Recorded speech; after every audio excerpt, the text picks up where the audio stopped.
Bienvenidos nuevamente a Visión de Vida, este programa que pretende rendir un homenaje, un tributo a aquellos hombres y mujeres que han dado lo mejor de sí a lo largo de toda una vida para el desarrollo de Querétaro, de nuestro hermoso estado de Querétaro.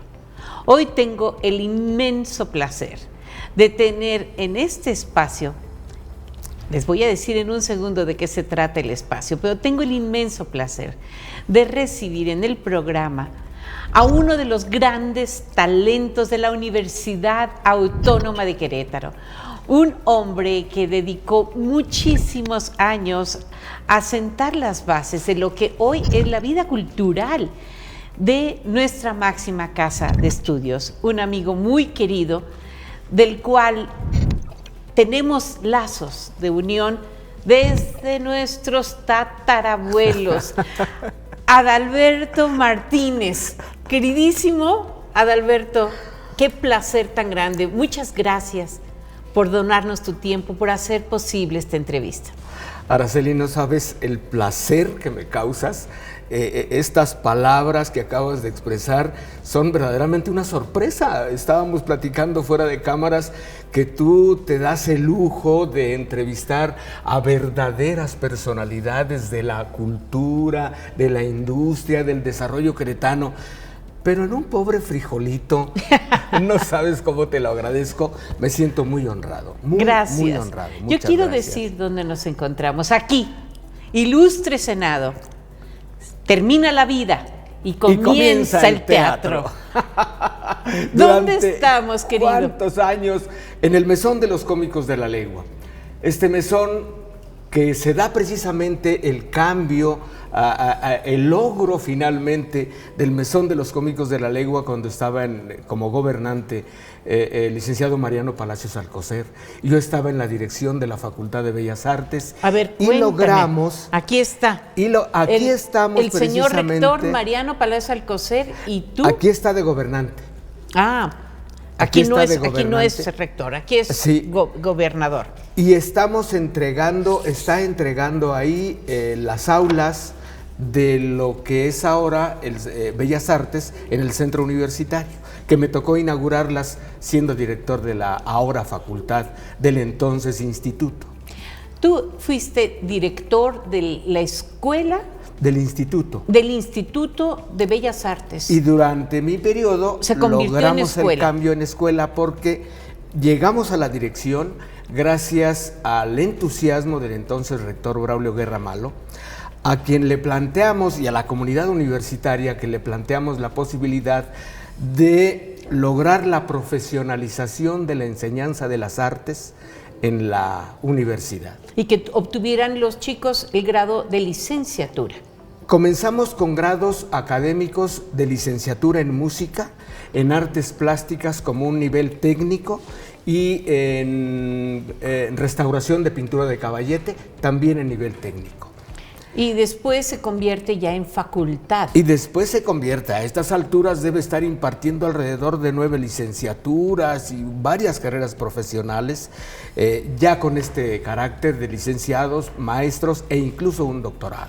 Y a ti te tocó además llevar la extensión de Bellas Artes a San Juan del Río. A San Juan del Río fuimos la segunda institución universitaria que nos vamos todavía con talleres en San Juan del Río. Comenzamos con música, con algunos pianos que nos hicieron favor de donarnos, con el área de danza, con Aurora Zúñiga y varias personalidades que seguramente recordarás. Claro. Su magnífica labor.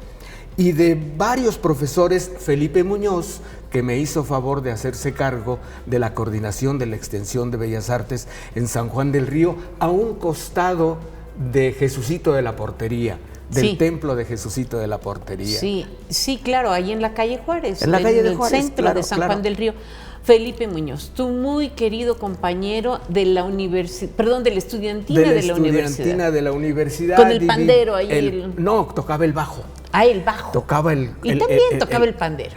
Los Muñoz tocan de todo, absoluta. Siempre he comentado, perdón por lo escatológico que pueda resultar, pero fíjate que no son los mejores músicos de la universidad, los Muñoz. El mejor músico, el más completo, quiero decir el más completo, no el mejor. El más completo es Carlos Campillo. Ah, claro. Cuya esposa se llama Chelo. Sí. Lo recordarás. Sí, entonces, claro. él toca violín, toca cello. En ocasiones la viola y a veces contrabajo. Las 4 cuerdas completas las domina. Ahora, un señor escritor. Un señor escritor. Yo he revisado sus libros de sus viajes por todo el mundo, porque lo mismo ha estado muchas veces en el Polo Norte, que en el Polo Sur, que en África, que en China, que en toda Europa. Bien, en esa época de Bellas Artes, aquí hay una especie de desfile como por querer lograr un cambio dentro de estatutos o de legalidad. Hablan de sí. Por encima la legalidad. La legalidad. Es una fotografía que la quise incluir en el álbum de Bellas Artes, porque también los profesores universitarios, también los profesores de Bellas Artes participaron en toda esta búsqueda de soluciones al problema laboral que estaba sucediendo en la universidad en esa época y en anteriores épocas. 1980, la gran llego a la huelga. dirección en el 85, esa es anterior todavía. Sí. Y sin embargo, los profesores de la universidad logran la creación de un sindicato. Somos de las pocas universidades que ha llegado a tener 3 sindicatos en su organización. Hay otras como la Universidad de Guadalajara que llegó a tener 5. Ustedes tuvieron entonces 3 sindicatos. Dime quiénes son. Fue el SUPAUAC, el primero, el Sindicato Único del Personal Académico. Y luego se creó el CEAUAC, que era una cosa un poco extraña, porque era para los empleados de confianza de la universidad, que lo crea con el impulso del licenciado Guadalupe Ramírez Álvarez. ¿Y el del personal académico? Y él ya estaba. El personal administrativo. Administrativo. Ahí son los 3. CEAUAC. Y luego el STEUAC, el Sindicato de Trabajadores y Empleados de la Universidad, pero ahí ya no entran los de confianza, que finalmente son los 2 que se quedan. Digamos, los trabajadores gente de manuales. biblioteca, gente de muchas áreas operativas. De todas las áreas operativas, claro. Cuéntame de esta foto. Magdalena y Arturo Nogueras. Te comentaba hace un momentito. Sí. La dirección que logro se hace gracias a una campaña en búsqueda de la profesionalización de la enseñanza del arte. Entonces teníamos 2 opciones. O capacitábamos a nuestro personal, que todos, absolutamente todos, nos hicimos en el devenir del tiempo. Ninguno de los artistas de Bellas Artes teníamos un nombramiento de licenciado en ejecución o de licenciado en artes plásticas. Ninguno de estas carreras se impartía. Justamente mi interés por crear las carreras profesionales fue porque yo me quedé con esas ganas de poder, mi ideal era llegar a un escenario y poder interpretar lo que yo quisiera o en el piano o en la guitarra. Yo vengo del Conservatorio de Música José Guadalupe Velázquez, entonces mi interés era una carrera profesional en esa área y no lo logré. Cuando llego a la facultad, al entonces instituto, lo primero que hago es proponer la creación de las carreras profesionales, que era el camino natural de una institución universitaria, sí, finalmente, porque en aquel tiempo había el Instituto de Bellas Artes y el Instituto de Idiomas, ambos para apoyar la formación integral de los estudiantes de las diversas facultades, contaduría y administración, leyes, ingeniería, química, etcétera. Pero entonces, cuando llego yo a Bellas Artes, yo creo que esto necesitamos profesionalizarlo. Entonces, si capacitamos a nuestros profesores, nos va a llevar muchísimo tiempo. Entonces, vamos a contratar a diferentes profesores que puedan hacernos el favor con los sueldos que podíamos ofrecer en esa época. Y entonces Magdalena Nogueras, ajá, que se había ido a Cuba a hacer la especialidad en piano, y regresa a Querétaro y se viene con Arturo Castro, un excelente pianista. Entonces yo dije, estos son los ideales e idóneos. Entonces los invité y con muchísimo gusto participaron. En el área de música. En el área de música, a comenzar a hacer un plan de estudios de cada una de las materias que había que impartir, desde historia de la música. Por cierto, la historia del arte me la daba el maestro José Rafael Blengio Pinto, Gracias. que seguramente... Un enorme poeta, Enorme tabasqueño, poeta. un hombre de una profundidad de pensamiento, además médico.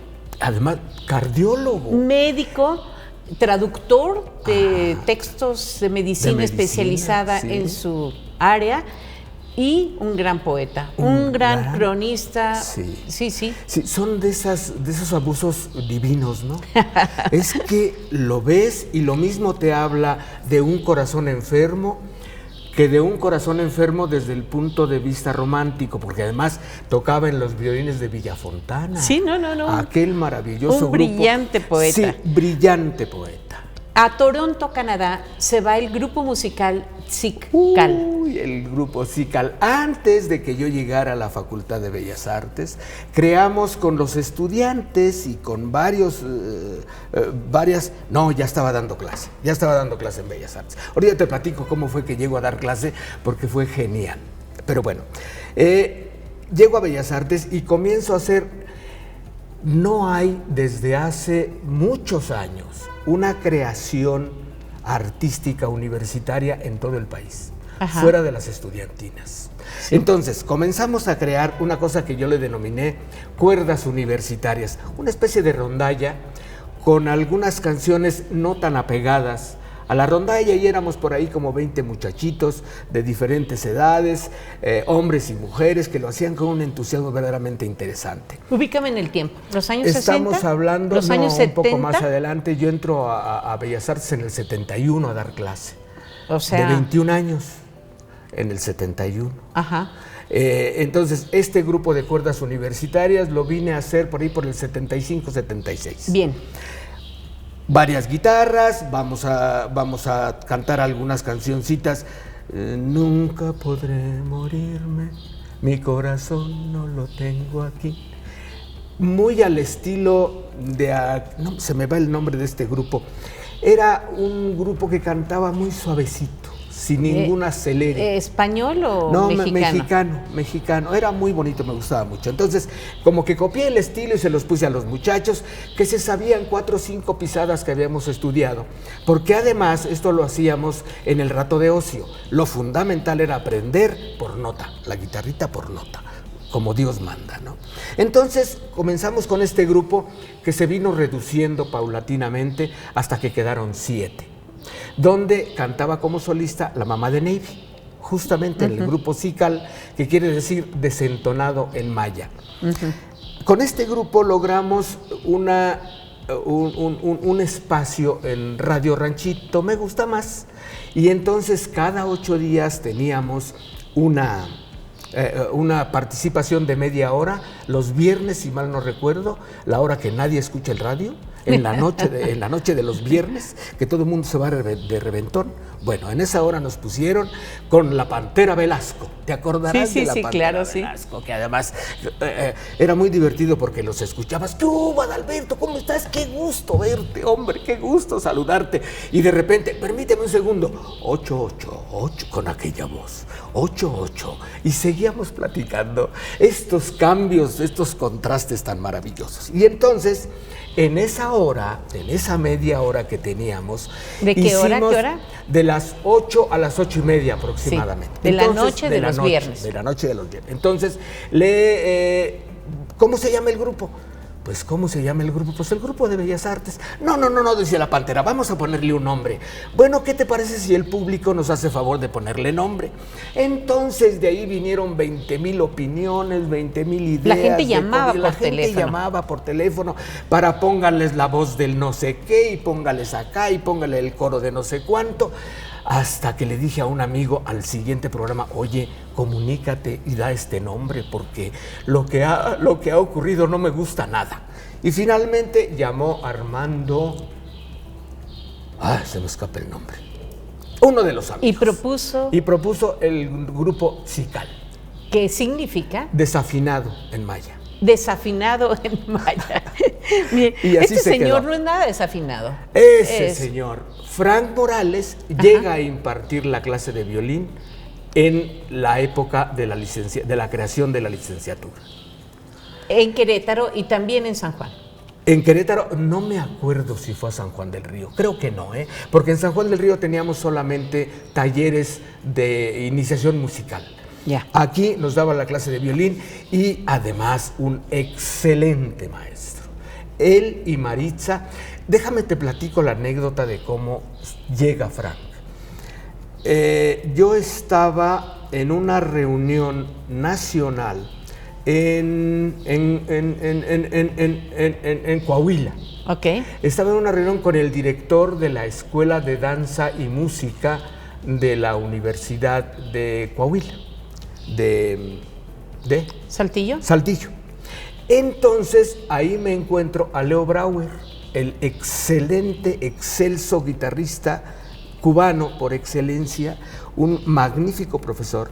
Y le platico la idea. Mire, estamos en proceso de profesionalización en Bellas Artes. Yo le agradecería mucho su apoyo para que profesores de la Universidad de Cuba nos hicieran favor de auxiliarnos. Se levantó de la mesa donde estábamos comiendo, se comunicó con el responsable de cultura de su país y le dijo: Frank y Maritza se vienen a México. ¡Wow! Así estuvo. Y así fue como logramos que Frank y Maritza, hasta la fecha, por fortuna, estén aquí y con ellos aparejado un ambiente musical cubano de primer nivel. Porque además los cubanos, sobre todo en esa época, tienen un enorme respaldo de la Unión Soviética para la formación de músicos profesionales, pues de la escuela de Stravinsky. Claro. O sea, habían ido muchos al Conservatorio de Moscú, sí, a Petersburgo, o en ese momento Stalingrado, y a muchas otras ciudades con grandes conservatorios que tenían siglos de tradición y de buenos músicos. Y de buenos músicos. ¿Y tú trabajabas aquí? Yo trabajaba, aquí comienza la dirección de mi temporada en el 85. La Gran Academia. La Gran Academia. Construida por Tolsá a mitad del siglo XIX. Sí, y después la Escuela Argentina de Primeras Letras. Y después... Y hoy Teatro Esperanza Cabrera. Teatro Esperanza Cabrera. Me dio clase en el conservatorio la maestra Esperanza Cabrera. ¿Es ella? Es ella en Bellas Artes, una de las, ahí en el auditorio. Una de las, digamos, uno de los próceres, uno de los queretanos que ocupa un espacio en el panteón de los queretanos, ilustres. Y la primera y única queretana que ha tocado en Bellas Artes de México. Sí, bueno, en pues el Palacio de una gran ejecutante de piano, Ezequiel Montes. Ezequiel Montes es una estatua elaborada en la escuela, en el entonces Instituto de Bellas Artes, por los escultores que nos daban clase. Fundido en bronce. El maestro Rodríguez la hicieron primero en yeso. ¿Te acuerdas de aquel detalle de la decapitación de la escultura de Neptuno? Claro. Del primer Neptuno. Claro, sí, lo lazaron. Sí, que después la achacaban al profesor Lalo Epardo, los periódicos de la época. Y bueno, nada más falso que ello, no fue cierto. Lo que pasó fue que junto con Ezequiel Montes se hizo otra escultura, la del general, que está con su... ¿Mariano Escobedo? No, Mariano Escobedo está en el caballo. Ahorita recuerdo, está con su espada a punto de sacarla. Está en el jardín Guerrero. Guerrero. No, pero no era Guerrero. Bueno. Y entonces la construyeron en el segundo piso del Instituto de Bellas Artes. Entonces pesaba tanto la estatua que comenzó a sentirse el piso. Y entonces preguntan, ¿cómo la bajamos? ¿Cómo vamos a bajar esa cosa? Porque no cabía por las escaleras. Es un bronce. Ahora es un bronce, pero el original está en yeso. Bien. Y luego de ahí vino ya la fundición. Ya. Entonces hubo necesidad de mutilarla en pedazos perfectamente claros. La mutilación la dirigió precisamente el autor de la escultura, el maestro Rodríguez. Entonces de esta parte, esta otra parte, esta otra parte, y la bajamos y ya la construimos de modo tal que se pudiera ir a México a la fundición. Pero luego viene el suceso que además era un Cristo ¿te acuerdas? Claro, era un Cristo y se notaba la corona de espinas y se notaba la actitud doliente, la sangre, la nota de sangre, las gotas que caían de la corona de espinas. Un Cristo de la columna. Era un Cristo de la columna convertido en una escultura de Neptuno, el rey de los mares. Sí, ¿te acuerdas? Francisco Antonio Tres Guerras, el escultor de Celaya, fue el que es de mitad del siglo XIX. Claro, bueno, así fue como ocurrió. Facultad de Bellas Artes. Es el escudo que obtiene... Fuerza del alma y expresión... no es fuerza, es del alma y expresión humana. Ahorita me acuerdo cómo dice. Porque eso es una Z. Bueno, sí. Dice algo del alma y expresión. Y expresión humana. Y expresión humana. Este fue el concurso que obtiene el premio al escudo y lo talla en madera el maestro Agustín Rivera, que seguramente recordarás. Perfectamente, un gran ebanista, pintor en acuarela y por ahí en está óleo. una foto. Y el alma de Bellas Artes, de la escuela. Primero del instituto, luego de la escuela, y de alguna forma fue el que sentó el movimiento pictórico de Querétaro de la segunda mitad del siglo XX. No. Todos los fotógrafos de la época le reconocen su labor intensísima. Todos, ¿quién es más? El fotógrafo maravilloso, Arturo Pérez y Pérez. Arturo Pérez y Pérez. Y bueno, aquí tienes una serie de fotos. Sí, además aquí está Juanito Servín, que también fue director, y el director actual, el director anterior y tu servidor. Todos buenos amigos, amigos formados en la forja de la vida cotidiana de la universidad, la universidad en sus distintos institutos y organismos donde tú has participado. Cómicos de la Legua, Estudiantina, Facultad de Bellas Artes, Difusión Cultural, Prensa. Bueno, con esta introducción a la vida de Adalberto Martínez nos vamos a ir a una pequeña pausa. Por favor, usted no se vaya. Miren, niños, la imagen de la Virgen de los Dolores de Soriano mide apenas 65 centímetros, pero su grandeza es infinita. Padre, ¿y la Virgen también ayuda a los niños? A nosotros también nos pasan cosas. La Virgen de los Dolores escucha a todos sus hijos, sobre todo cuando se trata de socorrer a pequeños e indefensos, como en la historia de Lupita y su mamá.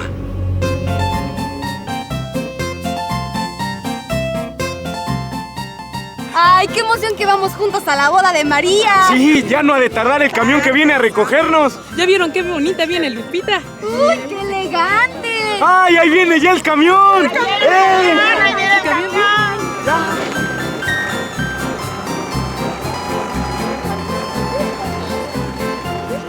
Oye, ¿y Toño, tu marido, no iba a venir para estas fechas?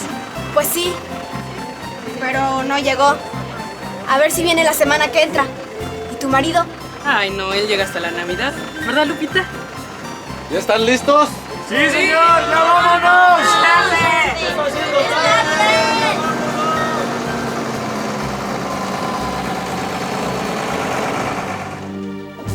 Mira lo que te conseguí.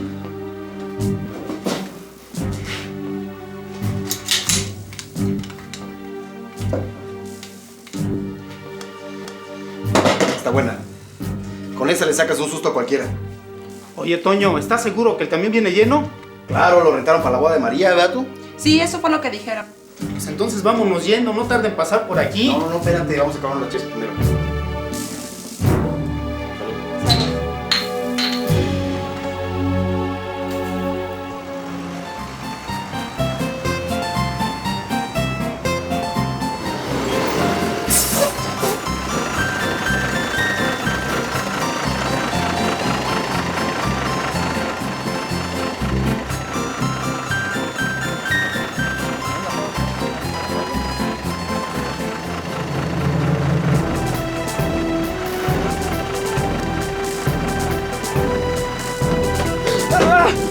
A ver, vayan sacando todas sus cosas. Las van a poner aquí dentro de este sombrero. ¡Rápido, rápido, el dinero! No, yo no traigo nada, señor. ¡Ya des el dinero! ¿Ya vieron? ¿Quieren que les pase lo mismo? ¡Rápido! ¡Pongan el dinero en el sombrero! Virgen de los Dolores, protégenos a mí y a mi hija, que no nos pase nada. ¡Toño! ¡Sabía que eras tú! ¿Qué estás haciendo? Mi amor, siéntate, mi amor. ¿Cómo te atreves? Embarazada, tranquila. ¡Oh, no! ¿Qué estás haciendo?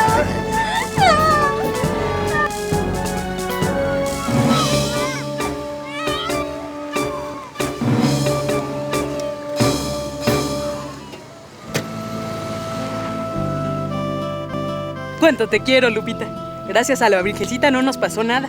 De esto te acordarás hasta que estés viejita.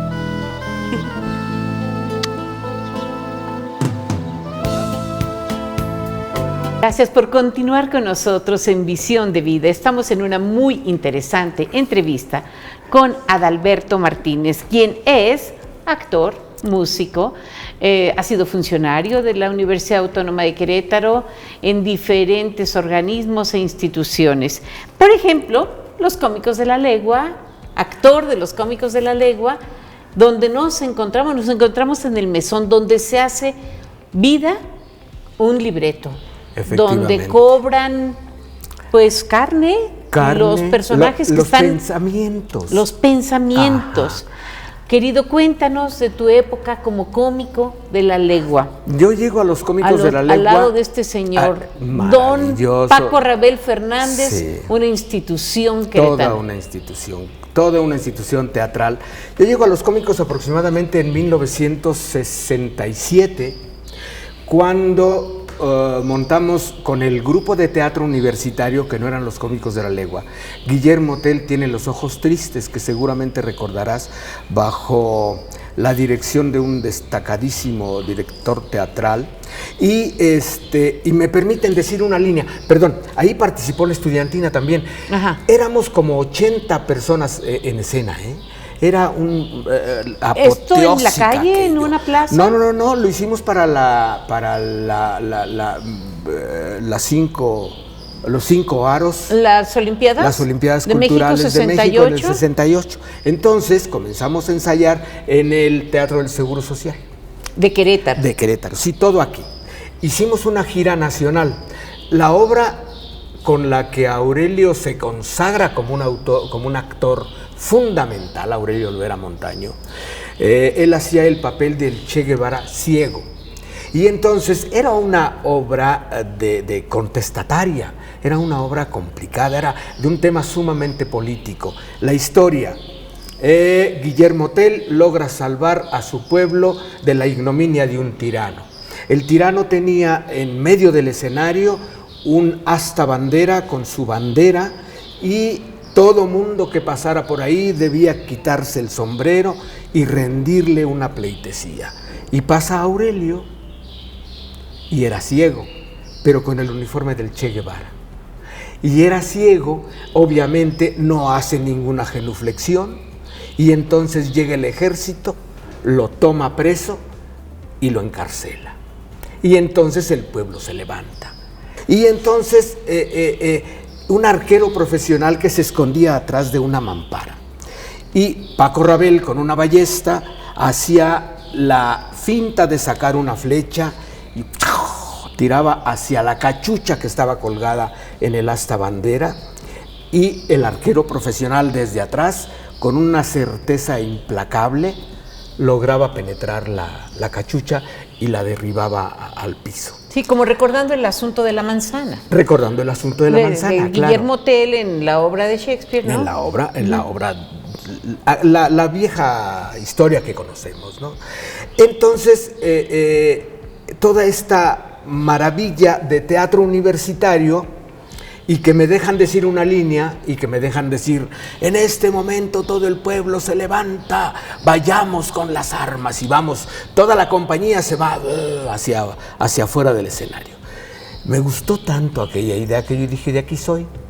Y me inscribí. ¿Tú llegaste porque eras músico de la estudiantina? Porque era músico de la estudiantina, claro. Yo entré en la estudiantina por ahí. Pero una vez que te viste en un papel de actor, sí, me gustó. Te quedaste también en Los Cómicos de la Legua. Le pedí a Roberto Servín que era director de la época, director del grupo en esa época, y entonces le pedí que me admitiera y con mucho gusto lo hizo y comencé, como platicábamos en el papel de la hoja de vida, platicábamos que primero empecé como guardia, como todo buen aprendiz, después de guardia con unos papeles secundarios y después logré el personaje principal en Tartufo de Molière, que estuvo en escena como unos 3 meses en temporada y nos fue muy bien, muy bien. Bueno, Molière ha sido escenificado en esta ciudad desde 1808. Sí, Acuérdate que las juntas de conspiración de la Casa de la Corregidora tenían como pretexto escenificar obras francesas. Sí.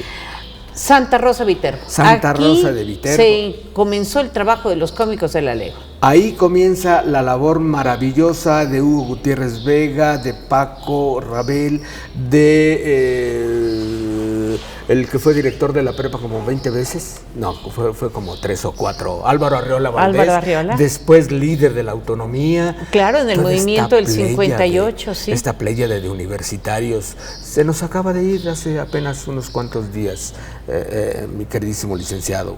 ¿Qué me dices de Leonardo Costa? Leonardo Costa llega a Querétaro y lo invitan junto con, cuando se crea la Dirección de Extensión Universitaria en la universidad, bajo la dirección de Antonio de la Isla. Fue el primer director de Extensión Universitaria de Juan Antonio de la Isla. En la época del licenciado Mariano Palacios. Mariano Palacios Alcocer, doctor, como rector. Ahora doctor en Derecho, Mariano Palacios Alcocer. Ajá. Y entonces él se encargó de la revista Repertorio, que posteriormente obtiene un primer lugar nacional como la mejor revista de teatro del país.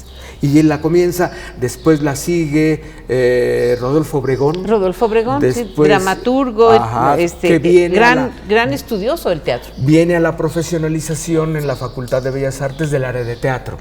No lo logramos, pero bueno, el intento se hizo. ¿Una pastorela? Una pastorela, la pastorela de los cómicos de la Legua, arreglada por el profe Nieves, ¿te acuerdas de Chava Nieves? Sí, claro. Chava Nieves toma de aquí, de acá y de acá y de acá y hace una pastorela. Ahora director de su propio centro cultural, la otra ya falleció, banda. Ya falleció, es su hermano, José Guadalupe. Perdón. Mi gratitud, antes de que se me olvide, mi gratitud eterna a 2 personas que me acompañaron desde Bellas Artes hasta el último momento que estuve en Extensión Universitaria. José Guadalupe Nieves López y al arquitecto Federico Martínez Gallardo. 2 personajes que estuvimos juntos trabajando en todos los proyectos y todas las actividades. Y por aquí andaba, creo, el Lupe Nieves. Además, hablaban con mucha frecuencia. ¿Me puede comunicar con la directora de Difusión Cultural? No es directora, pero se la paso. Esta es una puesta en escena de la vida, obra de Fray Junípero Serra, que montamos con Chucho Niembro, con Niembro. Con José Niembro. José Niembro Calzada, quien ahora es el director del Museo Sacro de Querétaro. Del Museo de Arte Sacro. Qué bello lugar. Hermosísimo. Y qué bueno que se hizo un rescate del espacio. Sí, y además con el entusiasmo de este muchacho. Sí, ya lo creo, un espacio donde se hacen talleres, conferencias, cursos, recorridos. ¿Qué es este grupo de amigos? Este grupo de amigos estamos justamente aquí, como puede verse, se ven las mismas sillas, se ve el mismo escenario y estamos aquí sentados. Déjame ver quién está todavía. Todavía estamos todos, mira qué belleza. Está Roberto Servín, director de los cómicos, Wilfrido Murillo Soto, director de los cómicos, que fue también, Aurelio Olvera Montaña y tu servidor. Estamos planeando la celebración del 60 aniversario de los cómicos, aquí. ¿Qué logramos? Festejar el aniversario de los cómicos, claro, con los entremeses cervantinos. Déjame te platico de esta. Porque a ver, cuéntame. Hacemos a Aurelio y yo, desde que estábamos jóvenes en la estudiantina, el par de viejos de la obra Farsa y Justicia del señor Corregidor. Desde entonces lo hacíamos. Entonces nos maquillábamos de viejos. Para esta función nos tuvimos que maquillar ya de no tan viejos, para no aparecer tan viejos en escena. Fue una función verdaderamente maravillosa. Cuando fuimos a España con los cómicos de la Legua, en aquella primera gira que hicimos, con Paco Rabel siendo director, los tramoyos del Teatro Madrid de España, durante toda la función se salían, pero cuando actuaba Aurelio entraban a verlo porque nunca lo hacía igual. Era verdaderamente extraordinario ver Hugo Gutiérrez actuar. era agregado cultural de la Embajada de México en España. Estaba en Londres. Estaba en esa Londres. temporada estaba en Londres y voló de Londres a España para hacer con nosotros un papel que recitó, que dijo su personaje sin un error y sin faltarle una coma y un punto. ¿De qué obra? Ahora sí me la pusiste buena. Si mal ¿Era no alguno de Lope o de sí, Cervantes? si mal no recuerdo. Bueno, iban a Almagro, Fuimos al Corral de Comedias de Almagro, entre otras cosas. Y ahí ya en el conocimos, norte, ya sí, en el País Vasco. Ahí conocimos el Corral de Comedias. Y la idea fue traernos para acá el Corral de Comedias en Querétaro. Y posteriormente Paco Rabel lo logra él ya por separado. Sí, claro, ya, con su compañía, La Familia. Cosa que vino a dar un giro genial al teatro en Querétaro. Una pregunta, Sí. Adalberto, ¿tú consideras que sería bueno para la escena cultural queretana retomar la realización, el montaje de obras del teatro español, Sí, claro. clásico, del teatro Claro. de Lope, de Lope, de Tirso de Molina. Del Molinero. De Juan Ruiz de Alarcón, de Juan que es Ruiz de nuestro. Alarcón, claro, que sería Cervantes. maravilloso. Cervantes, ni se diga. Y otros extranjeros, no sé, Claro, Molière y... el teatro clásico. Sí, es decir, la época isabelina. Claro, de Shakespeare. sabemos que el teatro clásico se remonta a los... retomar a los españoles, fundamentalmente. Me parece que la creación de este lugar fue verdaderamente maravilloso y la cristalización de un sueño. Pero ciertamente también se perdió el teatro callejero que presentábamos en el atrio de Santa Rosa, aquí en la plazuela. En las callejoneadas, las callejoneadas. que muchas veces iba la estudiantina cantando, se detenía y había una pequeña escena, un entremés. Claro, eso tenemos que retomarlo. Los cómicos lo siguen haciendo con los jóvenes. Cuando entran, tienen que entrar todavía de guardias y luego con el papel secundario, pero los profesionales, llevarlo al escenario es fundamental. Quiero hacerte una pregunta antes de que se nos come el tiempo. Sí. Para ti, ¿qué es la Universidad Autónoma de Querétaro? ¿De qué manera esta gran casa de estudios te ha acogido, te ha formado, te ha hecho quien eres? La universidad es justamente como su nombre lo indica. Es la universalización en todos sus sentidos. Primero, fuimos la primera institución académica de formación profesional en el Estado, de un alto nivel. Estaba efectivamente el Colegio Civil, pero su transformación a universidad Sí, es 1951. un parteaguas. En el 51, es un parteaguas. Y con ella van creciendo las universidades privadas que paulatinamente se van instalando y es el impulso definitivo del cambio de un Querétaro que conocemos hoy a este nivel pujante, agresivo, pleno.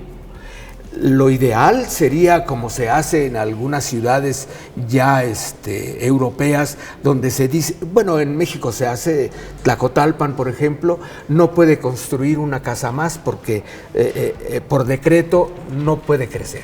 Sí. Yo creo que hay un acuerdo de consejo universitario de mi época de director, donde se estableció que la universidad se pugnaría porque no creciera a más de 30,000 alumnos.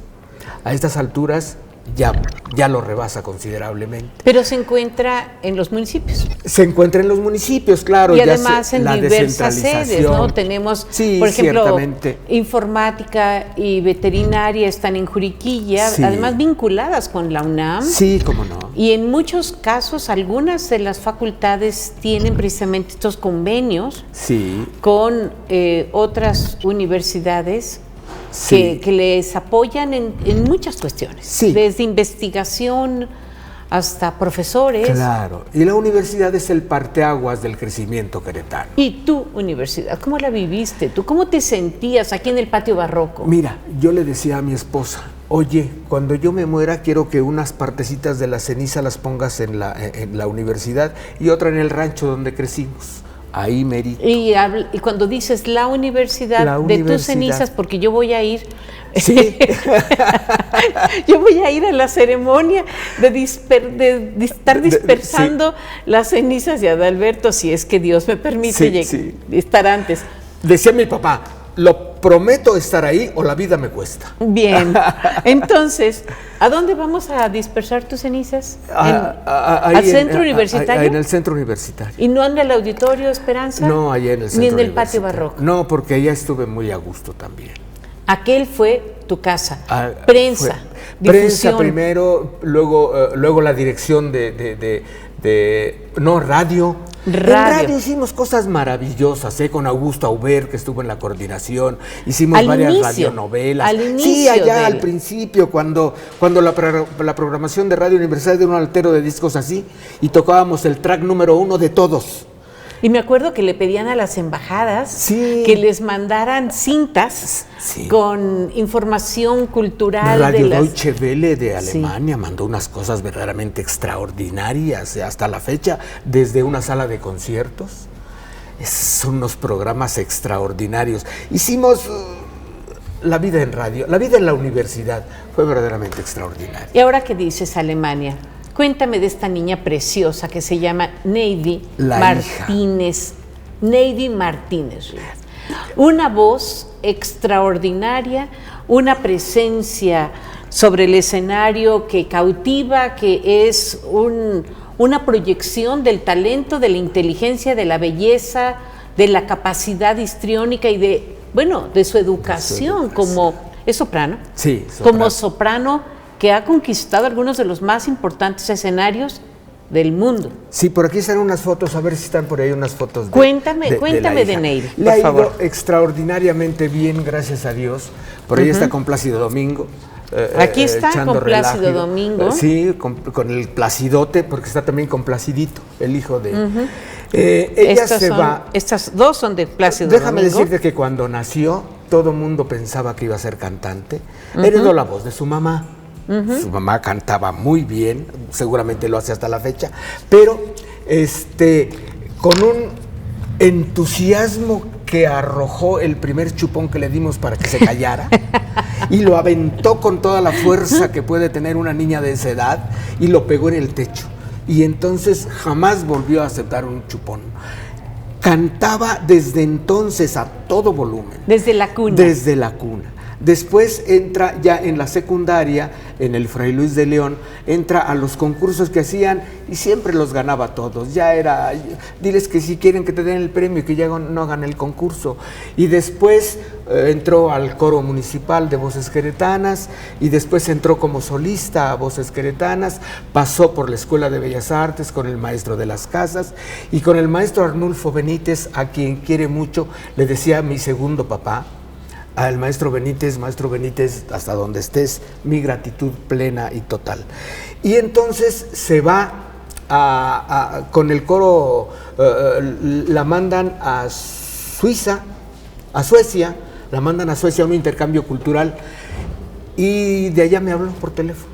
Y aquí me dice, quedo. Papá, acá me quedo. Pues sí.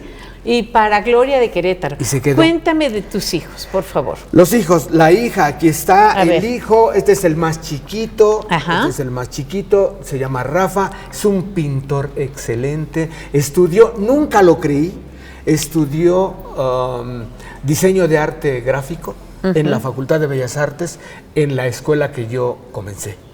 Y lleno de orgullo de la historia de su padre. No. Y luego a ver, acá hay más hijos. Beto, que era gerente de seguridad y de producción de una empresa aeronáutica y decidió dejarla para dedicarse al negocio del hospedaje. Ajá. Tiene 2 hotelitos pequeños y mira, le va muy, muy bien. Y luego la hija de la que ya platicamos y de que sigue conquistando el mundo. Aquí estamos con mis hijos, aquí estamos con todo mundo. ¿Quién está aquí? Ahí está el hijo, la hija y la esposa de mi hijo. El chiquito, hijo que se llama Rafa. Rafael, el más chico. Navy. ¿Y tú y no eras? la esposa de Rosita. Rosita. Sí. A ver, los nietos. Nietos, Adalberto, tengo ¿qué me 3 cuentas nietos de esto que llaman el postre de la vida? Sí, lo estoy disfrutando de una manera extraordinaria. Ahora que tú vives en un rancho. Vivo en el rancho en San José Iturbide. ¿Llegan tus nietos? Llegan mis nietos, se llenan de tierra, se avientan a los pavos, a los conejos, a los borregos. Es un ambiente verdaderamente extraordinario. Tengo mi bebecita preciosa de 26 años, Frida Valeria, que estuvieron este fin de semana pasado, y a mis otros 2 nietecitos, la Alía, ¿cuántos años tiene Alía? 7 años Alía, y el Alex, que tiene 9 años. Frida Valeria tiene 26. Frida Valeria tiene 26 años. Hija de Beto. Beto es el único que me ha dado hijos. O sea que Navy sigue cantando. Por el momento no. Pues no te y creas Rafa que tampoco. por el momento tiene 45. Entonces, 41 Adalberto años. Martínez, si Dios nos permite, deberemos ser bisabuelos. Es la esperanza que tengo con Frida Valeria. Le digo, hija, apúrate, eres mi esperanza. ¿Y cómo te sentirás de bisabuelo contándole todas tus historias a estos niños cuando llegan al rancho, a tu casa? Sí. Los fines de semana o en las vacaciones, ¿qué haces con ellos? ¿Los pones a actuar? Todo, por ahí hay algunas fotos. No, fíjate que no los pongo a actuar porque les encanta la vida de campo, entonces andan metidos. ¿Y no tienes un baúl lleno de capas y sombreros? Fíjate que tengo, mira, aquí tengo este sombrero. A ver, cuéntame. Préstame el de la Escuela de Escritores, la Escuela de Escritores que creamos con Adolfo Torres Portillo, destacado cineasta. Sí, aquí en 5 de mayo, aquí, en una casa con mi amigo queridísimo José Luis Sierra. José Luis Sierra. Mi más hermosa impaciencia es tomar tu mano, guiarla hasta mi cuello, para que me estrangulen mi soledad. Con la letra de José Luis Sierra. Tienes verdaderos tesoros. Enrique Jaramillo Levi, panameño, que estuvo dando clase en la escuela. Adolfo Torres Portillo, destacado cineasta, cuya frase maravillosa es en uno de sus guiones para película, dice: se escucha un silencio dominical. Y hasta la fecha no he podido dilucidar qué es un silencio dominical si lo comparamos con el sonido del lunes y el silencio del miércoles. Juan Bañuelos. Juan Bañuelos. La Escuela de Escritores, con el apoyo de la Sociedad General de Escritores de México, venían destacados escritores a compartir una semana pagada por la SOGEM a darnos clase a los escritores queretanos. Y entonces vino, entre otros, Juan Bañuelos. Puntual, asistente de Liquen y Ortigas, llegas, oh soledad, puntual como la noche, como la lluvia de este otoño, llegas como la estricta jaula que nos forma el aire. El gran maestro Ricardo Garibay. Ricardo Garibay, este es genial. Aparte de todo esto, todo lo que pudimos hacer con ellos fuera de clase fue verdaderamente extraordinario. Que ya va a llegar mi papá, que te metas. Esa era la maldición. En el mejor momento, justo cuando los juegos empezaban a hacerse encarnizados y apuntaban 2 o 3 peleas, se presentaba mi hermana mayor con la estúpida embajada. Que ya va a llegar mi papá, que te metas. Este es de un poema, de un texto que se llama Niñez Fiera. Y es maravilloso. Adalberto, el presidente de la SOGEM, de la Sociedad General de Escritores de México, José María Fernández Unzaín. Gracias a este personaje se abre en Querétaro el capítulo Querétaro de la Sociedad General de Escritores de México. Él, te voy a platicar cómo firmaba. Fernández Unzaín, papá de Chantel y esposo de Jacqueline Andere. Si no, nadie me pela, decía. Entonces, gracias a él se logró con Adolfo Torres Portillo la Escuela de Escritores de Querétaro, SOGEM, que vino a ser también un parteaguas. Tenemos a gente tan valiosa como Miguel Aguilar Carrillo, como varios más. Puedo dejar fuera a varios si me pongo a enumerar. Alfredo García Servín. Alfredo García Servín, el Oquiris le decimos porque su primer texto fue Los mundos de Oquiris. Él, te voy a decir cómo se hace escritor, daba clase en la prepa y entonces hacían una hoja semanal en la prepa de información de la prepa. De todo lo que ocurría. Y entonces, al final, en el pedacito que le sobraba, ponía un texto de él. Y entonces manda sus textos, esos chiquitos, al concurso de Bergoengoitia y lo gana. ¡Qué formidable! Espléndida entrevista, un rato verdaderamente delicioso. Espero que ustedes lo hayan gozado como lo gocé yo. Muchas gracias al maestro, a Adalberto Martínez, y muchas gracias a todos nuestros compañeros de audio, de video, de edición, de producción y de transmisión para que este programa llegue a sus pantallas. Y nos vemos en la próxima Visión de Vida.